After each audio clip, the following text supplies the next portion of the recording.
Assalomu alaykum azizlarim. Hikoyachi Momo kanaliga yana bir bor xush kelibsiz. Bugun sizlar uchun yana bir yurakni titratadigan, hissiyotlarga o'ta boy va kutilmagan voqealarga to'la hikoya tayyorladim. Videoni oxirigacha tomosha qiling, chunki bu qizning qismati sizni albatta o'ziga tortadi. Marhamat, qulayroq joylashib oling, biz boshladik. Sizni doim himoya qilish kerak bo'lgan inson sizni o'z qo'llari bilan jarlikka itarsa nima qilasiz? Men hayotimdagi eng qora, eng kechirib bo'lmas xatoni o'z qonim bo'lgan odamga ishonib qildim. Inson doim ko'chadagi begonalardan qo'rqadi. Lekin eng katta, eng og'ir zarba doim eng yaqinlardan keladi. Men o'shanda bor yo'g'i 20 yoshda edim. O'z dunyosida yashaydigan, sodda, ishonuvchan va muhabbatga juda chanqoq bir qiz edim. Mening hayotim oldindan yozib qo'yilgan, sokin va zerikarli daryoga o'xshardi. Mening o'z orzularim umuman yo'q edi. O'z ovozim ham yo'q edi. Men shunchaki ota-onamning chizgan chizig'idan chiqmaydigan, aytganini indamay qiladigan itoatkor qo'g'irchoq edim. O'sha yozning o'ta issiq, dim kunini men hech qachon unuta olmayman. Havo shunchalik og'ir ediki, odamning nafas olishi ham qiyinlashib ketgandi. Ko'chada hamma narsa tinch, osmon musaffo. Men yigitim Sardor bilan yashirincha uchrashishga kelishgan edim. Sardor mening birinchi muhabbatim edi. Mening qorong'i hayotimdagi yagona yorug'lik nurim aynan u edi. Biz doim ammamning katta hovlisi orqasidagi eski, tashlandiq issiqxonada ko'rishardik. Bu joy xaroba, hamma yog'ini chang bosgan, odam qadami umuman yetmaydigan xavfsiz panagoh edi. Sardor keldi. Uning ko'zlarida doimgidek cheksiz mehr va ozgina qo'rquv bor edi. Biz eski yog'och o'rindiqda yonma-yon o'tirdik. U mening qo'llarimni ohista ushladi. Uning barmoqlari issiq va biroz titroq edi. Biz kelajak haqida, yaqinlashib kelayotgan to'yimiz haqida shirin orzular qilib, jilmayib o'tirardik. Shu payt to'satdan orqamizdan eshikning zanglagan, yoqimsiz ovozi eshitildi. Nafasim ichimga tushib ketdi. Yuragim go'yoki urishdan butunlay to'xtab qoldi. Orqaga cho'chib o'girildim. Ostonada ammamning o'g'li mening akam o'rnida bo'lgan Jahongir turardi. Uning yuzida hech qanday hissiyot umuman yo'q edi. Ko'zlari esa muzdek sovuq. Sardor darhol o'rnidan sapchib turib ketdi. Uning rangi oppoq qog'ozdek oqarib ketgandi. Men nima deyishni, qanday oqlanishni umuman bilmay, joyimda toshdek qotib qoldim. Jahongir biz tomonga juda sekin, o'ta sokin qadamlar bilan yaqinlashib kela boshladi.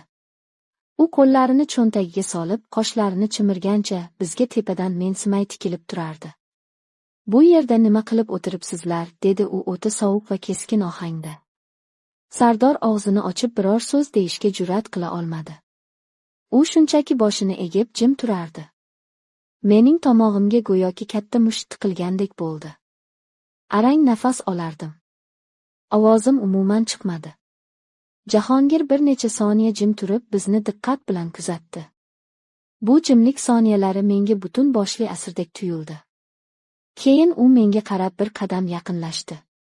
Bilasizlarmi, dedi u kutilmaganda, agar xohlasam, hozir borib hammasini sening otangga, ammamga, butun mahallaga aytishim mumkin. Uning ovozi pasaygan bo'lsa-da, bu so'zlardagi tahdid butun vujudimni teshib o'tardi. Yuragimni vahima bosdi. Men unga yolvoruvchi, iltijoli nigoh bilan qaradim. Ko'zlarimga o'z-o'zidan yosh keldi. Sardor hamon jim edi. Uning bu ojizona jimligi meni hayotimda birinchi marta qattiq og'ritdi. Nega u qarab turibdi?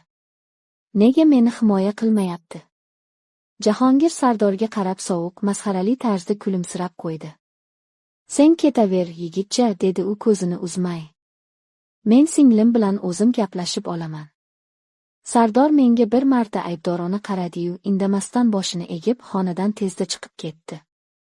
U meni shu qorong'i, xavfli va sovuq joyda butunlay yolg'iz tashlab ketdi. O'sha lahzada mening Sardorga bo'lgan o'sha sof muhabbatim ilk bor dars ketganini his qildim. Men qarshimda turgan, g'alabasiga amin bo'lgan yirtqich bilan yuzma-yuz, mutlaqo ojiz qolgan edim. Jahongir ochiq qolgan eshikni yopdi. Uning qadamlari endi menga tomon siljidi.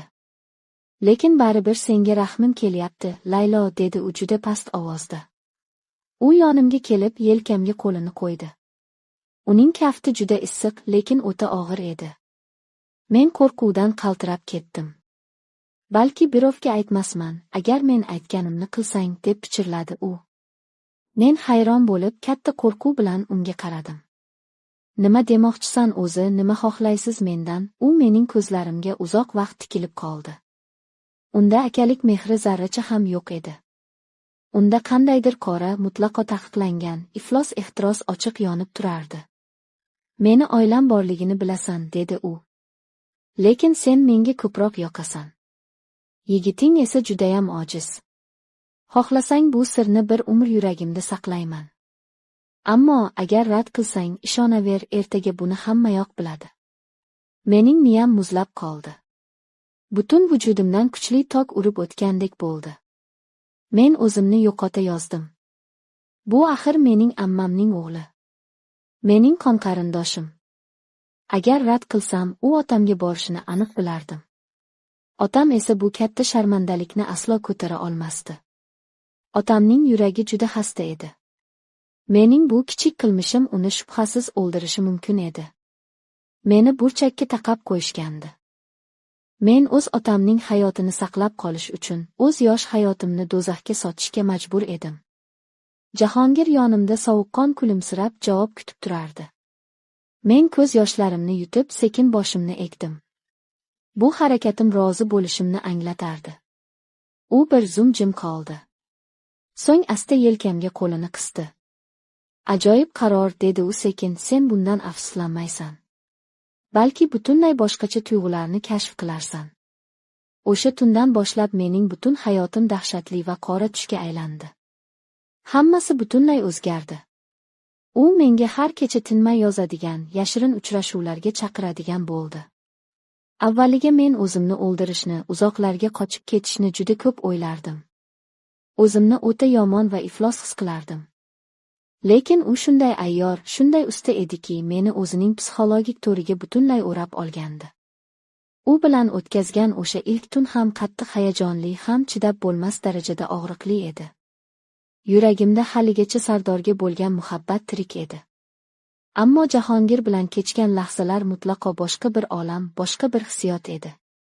U qattiqqo'l, talabchan, lekin shu bilan birga o'ta ehtirosli edi. Men uning quchog'ida o'zimdan qattiq nafratlanardim. Ammo tanam menga umuman bo'ysunmasdi.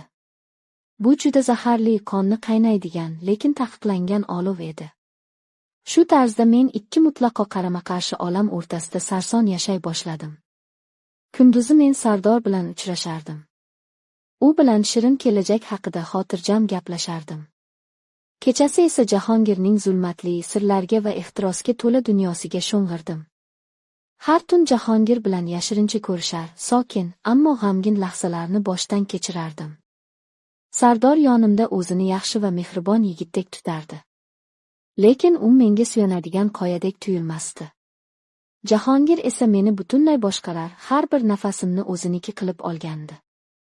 Bizning uchrashuvlarimiz endi shunchaki oddiy shantaj emas, qandaydir tushunarsiz, qora ehtiyojga aylanib ulgurgandi. Jahongir menga kundan kunga qattiq bog'lanib borardi.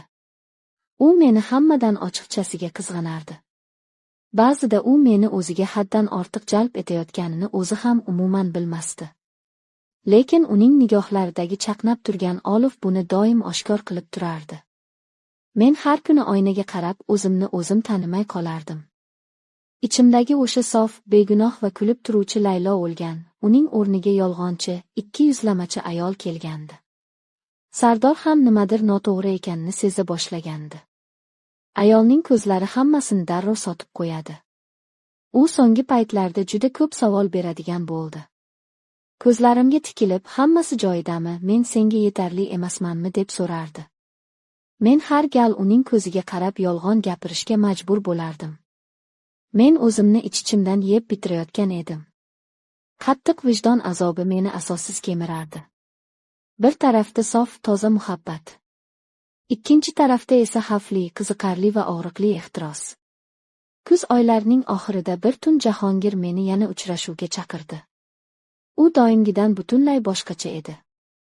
Yuzida g'azab va qandaydir g'amgin jiddiylik bor edi.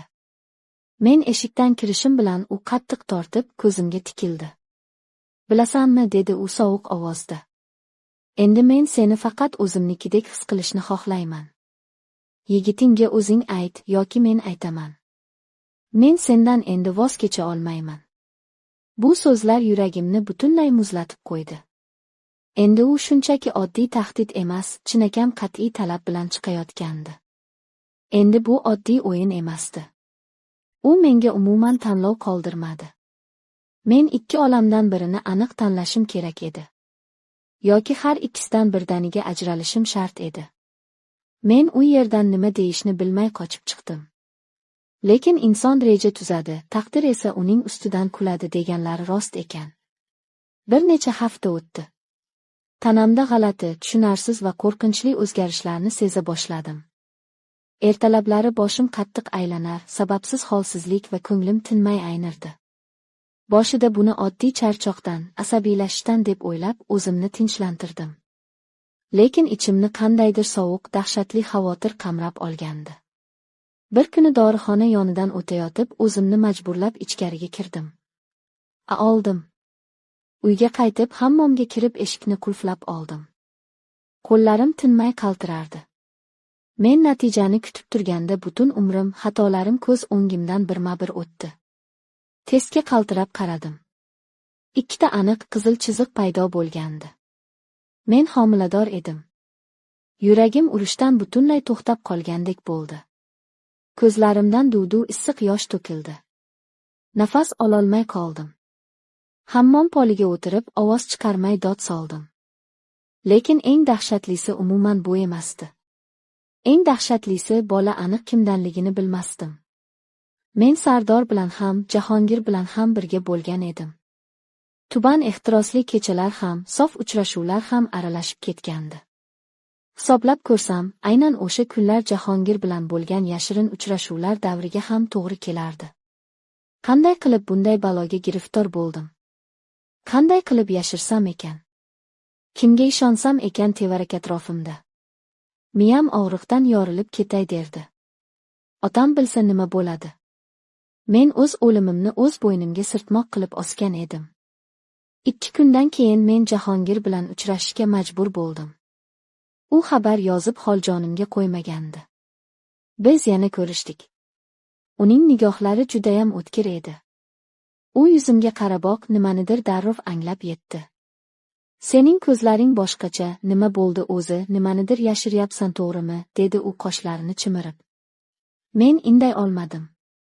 U sekin kelib mening muzdek qaltirayotgan qo'llarimni ushladi va past ovozda so'radi. U yoqda nima bor o'zi? Shu ondayoq ko'zlarimdan o'zimni tutolmay yosh quyildi.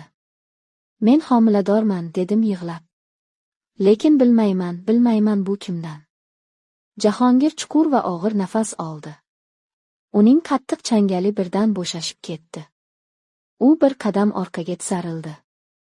Uning yuzidagi barcha ehtiros, ishonch bir zumda o'chdi. Unga qarab uning ich-ichidan nimadir butunlay uzilib ketganini aniq ko'rdim. Lekin u tashqariga qarab hech narsa demadi. U oddiy, qo'rqoq, o'zining jonini o'ylaydigan yigitga aylanib qolgan edi.